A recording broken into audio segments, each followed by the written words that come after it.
1995년 지어진 경기도 외곽의 2층 양옥집은 으리으리한 대저택은 아니었으나 30년 세월의 중후함과 잘 가꾼 정원이 성공한 중산층의 상징처럼 우뚝 서 있었습니다. 이 저택의 안주인 김선영은 올해로 65이 되었습니다. 그녀는 매일 아침 7시면 30년 된 은수저 세트로 남편의 밥상을 정성스럽게 차렸습니다. 남편 박민재는 68배 나이로 국내 굴지의 섬유, 회사를 일군 성공한 사업가이자 두 아들의 존경받는 아버지였습니다. 당신 오늘도 출근하나? 건강 생각해서 좀 쉬지 그래. 선영이 정갈하게 놓인 반찬을 집어주면 민재는 신문을 보며 건성으로 대답했습니다. 이놈의 회사가 내가 없으면 안 돌아가. 아직은 때가 아니야. 그의 말투에는 여전히 30년 전과 같은 오만함이 서려 있었습니다. 겉보기에 이 부부는 황혼의 평화를 누리는 모범적인 표본이었습니다. 큰아들은 명문대 교수로, 둘째는 대기업 임원으로 자리 잡아 시집 잘 간 며느리들까지 얻었습니다. 명절이면 수십 명의 식구가 모여 선영의 손맛을 극찬했습니다. 친척들은 이 집안을 부러워했고 이웃들은 선영을 완벽한 아내이자 어머니의 모델로 여겼습니다. 하지만 선영의 눈빛은 달랐습니다. 30년 전의 그날 이후 그녀의 마음은 늘 겨울이었습니다. 30년 전 선영은 민재의 외도로 이혼을 요구했으나 돌아온 것은 모진 시어머니의 압박과 이혼녀라는 낙인이었습니다. 당시 그녀는 가진 것 없는 29의 젊은 엄마였고 두 아들의 장래를 위해 이를 악물고 버티는 삶을 택했습니다. 남편의 외도는 끊이지 않았지만 선영은 완벽한 아내와 며느리 연기로 이 집안의 재산과 명예를 지키는 데만 집중했습니다. 그리고 30년이 지난 지금 그녀의 머릿속에는 오직 하나의 단어가 선명했습니다. 복수? 아니, 복수가 아니었습니다. 그것은 빼앗긴 것을 되찾는 것이었습니다. 선영은 요즘 들어 남편이 젊은 간병인 유나에게 사적인 관심을 보이는 것을 감지했습니다. 유나는 민재가 최근 병원에 입원했을 때 붙여준 30대 여성으로 싹싹한 태도와 눈웃음으로 민재의 심기를 정확히 짚었습니다. 선영은 유나를 해고하는 대신 그녀에게 은근한 미소를 지어 보였습니다. 유나 씨, 우리 남편이 꽤 까다로운 분이에요.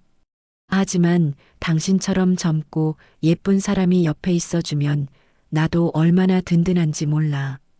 특히 요새 남편이 깜빡깜빡해서 자리를 비울 땐 꼭 옆에 있어줘야 해요.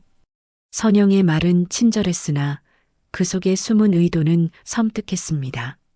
남편의 가장 큰 약점은 건강에 대한 강박이었습니다. 그리고 선영은 그 강박을 이용할 참이었습니다. 그날 밤 민재는 습관처럼 취침 전 복용하는 고혈압 약을 삼켰습니다. 선영이 건넨 물잔에 희미한 흙냄새가 났으나 그는 대수롭지 않게 여겼습니다. 선영은 등을 돌려 잠든 민재를 지그시 바라보며 혼잣말을 했습니다. 이제 시작이야, 민재 씨. 내가 이 집에 묻은 30년의 눈물을 갚아줄 시간. 선영은 계획대로 움직였습니다. 복수의 첫 번째 목표는 재산 분할이었습니다. 그녀는 30년 전 이혼하려 했을 때 시어머니에게 들었던 굴욕적인 말을 아직도 기억했습니다. 천한 것은 몸뚱이 하나만 나가야지 감히 어디다 재산 이야기를 꺼내. 이 집은 우리 박씨 문중의 것인 줄 알아. 그 말이 30년간 선영의 가슴에 대못처럼 박혀 있었습니다. 이번에는 달랐습니다. 선영은 30년간 며느리 노릇, 아내 노릇을 하며 모은 모든 증거를 정리했습니다. 남편이 젊은 여인들과 주고받았던 편지, 사적인 대화가 녹음된 테이프, 그리고 무엇보다 중요한 차명 재산 관련 서류. 선영이 당시 집안의 보모에게 돈을 줘 확보한 것들이었습니다. 선영은 큰아들 정우에게 먼저 접근했습니다. 정우는 40의 나이로 재벌가 딸과 결혼해 집안의 명예를 드높였으나 속으로는 아버지를 경멸했습니다.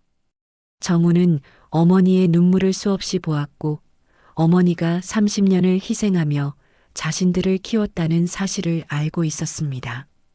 정우야, 내 아버지가 황혼에 바람이 났다. 이제 엄마는 더 이상 못 견디겠다. 선영은 민재가 유나에게 줬던 명품 가방 사진을 정우에게 보여줬습니다. 정우는 분노했습니다. 아버지, 어떻게 또, 어머니, 이혼하세요. 제가 변호사 붙여드릴게요. 재산은 당연히 어머니 몫입니다. 아버지가 평생 모은 돈, 다 어머니가 만든 가정이 아니었습니까? 정우의 지지를 얻은 선영은 협의 이혼 대신 이혼 소송을 제기했습니다. 이혼 사유는 배우자의 장기간에 걸친 외도와 가정을 파탄시킨 책임이었습니다. 민재는 충격에 휩싸였습니다. 이 여자가 드디어 미쳤나? 애들 앞에서 이 망신을 주다니. 그는 선영에게 협박했습니다. 당신이 이혼 소송을 해? 좋아. 하지만 당신 손에 쥐는 건 한 푼도 없을 거야. 당신이 30년간 살림만 했지. 회사를 위해 뭘 했어? 재산 분할 비율? 당신은 10%도 못 가져가. 하지만 선영은 민재의 말에 비웃었습니다. 정말 그럴까? 30년 전 당신 회사 위기에 내 친정 어머니가 전 재산을 넣었던 그 증여 서류. 그거 아직 내가 가지고 있거든. 당신은 그때 사위가 장모에게 재산을 증여받았다며 세금 한 푼 안 내고 회사를 살렸지. 그 증여는 사실상 가족에게 돌려줘야 할 돈이야. 그리고 당신이 나 몰래 숨겨놓은 비자금 장부까지. 내가 가진 게 10% 미만일지 당신이 내게 무릎 꿇고 빌어야 할지 두고 보자고. 선영의 선전포고는 민재를 공포에 떨게 했습니다. 민재는 변호사를 고용해 선영이 숨긴 서류를 찾으려 했으나 선영은 이미 모든 것을 안전한 곳에 옮겨 놓았습니다. 그녀는 30년간 이 순간을 준비해왔고 한치의 빈틈도 남기지 않았습니다. 이때 민재의 든든한 조력자였던 둘째 며느리 지수가 등장했습니다. 지수는 38배 나이로 재벌가 출신이었으며 자신의 시어머니이자 선영의 30년 라이벌이었던 민재의 어머니를 닮아 이 집안의 재산이 밖으로 나가는 것을 극도로 꺼렸습니다. 어머니, 아무리 아버님이 잘못하셨어도 이혼 소송은 아닙니다. 집안 망신이에요. 이 재산은 저희 남편과 아이들이 물려받아야 할 겁니다. 어머니도 참고 사셨잖습니까? 조금만 더 참으시죠. 선영은 싸늘하게 웃었습니다. 지수야, 내 시어머니가 너에게 했던 말이 있지? 이 집안에 시집 왔으면 남편 뒷바라지나 할 것이지 감히 어디서 목소리를 내냐고. 나는 내 시어머니처럼 살지 않을 거다. 이 집안의 재산이 너희 남편 몫이라는 오만 내가 부숴줄게. 지수와 선영의 고부 갈등이 폭발하며 이야기는 더욱 자극적인 국면으로 접어들었습니다. 지수는 민재 편에 서서 선영의 과거를 캐기 시작했습니다. 선영이 젊은 시절 다른 남자와 만났던 흔적, 친정 식구들의 빚 문제 등을 들춰내려 했습니다.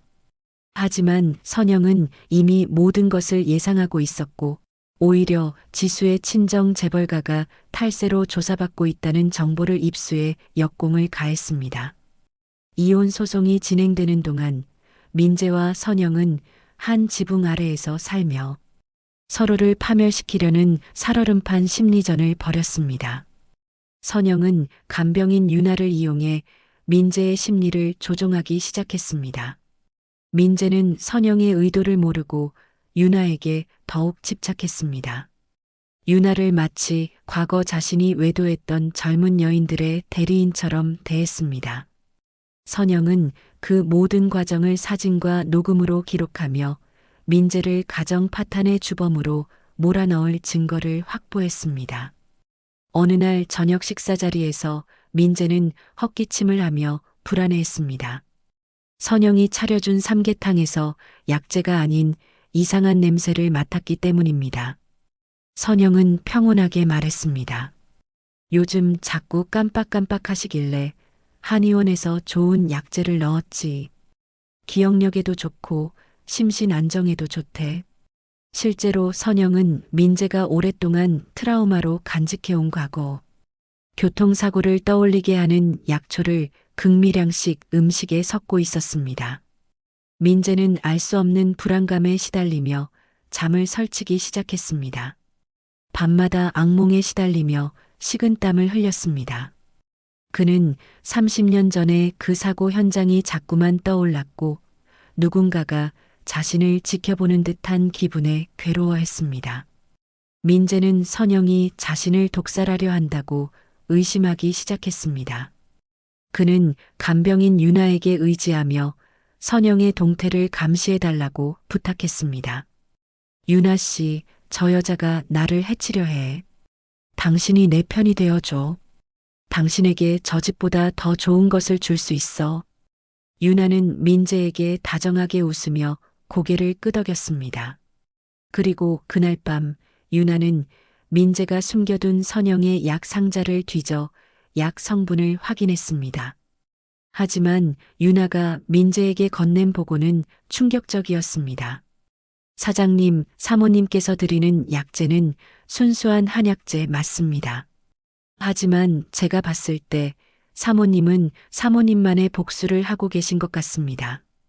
30년 전 사장님이 사모님 어머니께 모욕을 주었던 날, 사모님 어머니가 드시던 그 약초와 사모님이 오늘 저녁에 넣으신 약초가 같거든요. 육체적인 해가 아니라 정신적인 괴롭힘이 목적이신 것 같아요. 민재는 소름이 돋았습니다. 선영의 복수는 자신의 죄책감과 트라우마를 파고드는 섬뜩한 심리전이었던 것입니다. 그는 선영이 평생 곁에서 자신을 지켜보며 가장 취약한 부분을 공략해왔다는 사실에 극도의 공포를 느꼈습니다. 30년간 자신이 선영을 지배했다고 생각했지만 사실은 선영이 모든 것을 기록하고 계획하며 이 순간을 준비해왔던 것입니다. 민재는 이제 유나마저 믿을 수 없었습니다. 유나를 내쫓으려 했으나 선영이 먼저 선수쳤습니다. 선영은 유나에게 거액의 돈을 건네며 말했습니다. 고마웠어, 유나 씨. 마지막으로 민재 씨에게 줄 선물이 있어. 선영은 남편의 사무실에서 확보한 유나와의 불륜이 적나라하게 담긴 녹음 파일과 사진을 언론사에 유출했습니다. 물론 이혼 소송에서 자신의 우위를 점하기 위함이었습니다.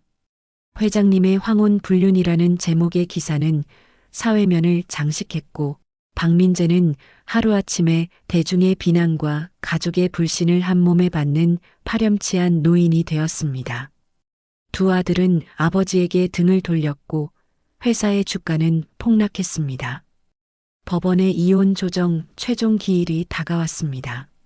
민재는 30년간의 노력이 한순간에 무너진 폐인의 얼굴이었습니다. 선영은 30년 전의 억울함이 모두 해소된 듯한 차분하고 단호한 표정이었습니다. 선영의 완벽한 증거와 아들들의 증언에 힘입어 법원은 파격적인 결정을 내렸습니다. 재산분할 비율은 선영 70%, 민재 30%였습니다. 그리고 위자료로 민재는 선영에게 10억 원을 지급해야 했습니다. 선영은 민재를 향해 처음으로 승자의 미소를 지었습니다. 30년의 눈물이 마침내 카타르시스가 되는 순간이었습니다. 내가 이 집의 안주인으로 30년을 살았지. 당신이 내게서 빼앗았던 모든 것, 이제 내가 되찾아간다. 민재는 떨리는 목소리로 선영을 불렀습니다. 김선영, 당신이 이겼어. 하지만 당신은 아직 내가 당신에게서 빼앗은 가장 중요한 것을 모르고 있어. 선영의 미소가 굳어졌습니다. 무슨 소리야? 민재는 비웃었습니다. 당신이 나에게 복수하겠다며 30년간 나를 지켜봤지. 하지만 나는 당신이 나를 증오하는 그 순간조차 당신을 조종했다는 것을 잊었나? 당신의 어머니, 30년 전 교통사고로 돌아가신 게 아니야. 당신이 이혼 소송을 포기하도록 내가 교통사고를 위장하여 선영의 심장이 멎는 듯 했습니다. 30년 전 이혼 소송 직전에 갑작스럽게 돌아가신 어머니의 죽음. 경찰은 단순 사고사로 결론 내렸지만 선영은 늘 의문을 품고 있었습니다. 그날 어머니는 선영을 만나러 가는 길이었고 선영에게 이혼을 밀고 나가라고 격려하던 중이었습니다. 민재의 비열한 목소리가 이어졌습니다. 당신 어머니가 죽어주지 않았다면 당신은 그 어린 두 아들을 데리고 이 집을 나갔을 테고 나는 당신 어머니의 재산을 이용해 회사를 살릴 수 없었겠지. 당신의 어머니, 내가 죽였다. 선영은 온몸의 피가 식는 것을 느꼈습니다. 30년간의 복수가 단지 작은 불륜에 대한 복수였을 뿐, 정작 자신의 어머니를 죽인 최대의 악인을 곁에 두고 살았던 것입니다. 당신, 짐승만도 못한. 선영이 떨리는 손으로 식칼을 찾았으나 민재는 이미 모든 것을 포기한 듯 했습니다. 나도 이제 다 끝났어. 재산, 명예, 다 가져가. 하지만 당신도 이 복수의 늪에서 영원히 못 벗어날 거야. 당신은 나를 30년간 죽이지 못해 30년간 나를 살려줬어. 그리고 그 증거는 내가 죽은 뒤에 경찰로 넘어가도록 해뒀다. 당신이 나를 치명적으로 해치지 않는 이상 당신은 그 진실을 평생 알고 살아야 해. 민재는 결국 법정에서 집행유예로 풀려난 후 선영이 빼앗아간 돈으로는 살 수 없는 빈민가로 스스로 들어갔습니다. 선영은 70%의 재산과 명예를 되찾았으나 어머니의 살인자와 30년간 부부로 살았다는 사실이 그녀를 짓눌렀습니다. 텅 빈 저택에 혼자 남은 선영은 30년 만에 처음으로 소리내어 울부짖었습니다. 그녀의 완벽했던 복수는 결국 또 다른 비극을 낳으며 끝났습니다. 며칠 뒤 언론에는 충격적인 기사가 실렸습니다. 전직 회장, 재산 탕진 후 빈민가에서 극단적 선택. 그리고 그 기사 아래 익명의 제보로 수십 년 전 미제 사건이었던 교통사고, 위장살인 사건이 재조사되기 시작했다는 단신이 보도되었습니다. 선영은 비로소 깨달았습니다. 민재의 최후의 복수는 자신을 가장 행복하게 한 순간에 가장 치명적인 진실을 안겨주어 그녀를 영원한 지옥에 가두는 것이었습니다. 선영은 완벽한 복수를 했지만 영원히 고통받는 가면의 황혼을 맞이하게 되었습니다. 30년을 기다린 복수는 달콤했지만 그 대가는 너무나 잔혹했습니다.